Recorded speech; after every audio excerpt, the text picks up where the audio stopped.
Karim Boimanda, Watanzania hivi sasa wengi wanataka kujua mpangilio mzima wa ratiba ukoje, na mechi hii haiwezi kuathiri mechi za mwisho?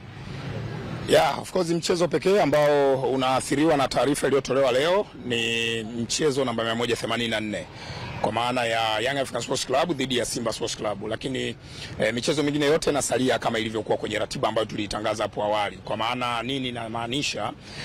Kwamba michezo ya mzunguko wa 29 ambayo ilipangwa kufanyika Juni 18 itafanyika Juni 18 kuanzia saa 10 kamili alasiri, na michezo ya mzunguko wa 30 ambayo tulieleza kwamba itafanyika Juni 22 imesalia pale pale Juni 22, na kwamba na yenyewe itaanza muda mmoja saa 10 kamili alasiri. Kwa hiyo mchezo huu namba 184 sasa unakwenda Juni 25, ambayo ni takriban siku 3 tangu michezo ya raundi ya 30. Kwa hiyo maana yake ni nini sasa? Ni kwamba mchezo wa dabi ya Kariakoo wenyewe unakwenda kuwa mchezo wa mwisho kabisa wa ligi kuu ya NBC, kwa maana ile mizunguko 30 ambayo itakwenda kufanyika hiyo Juni 25.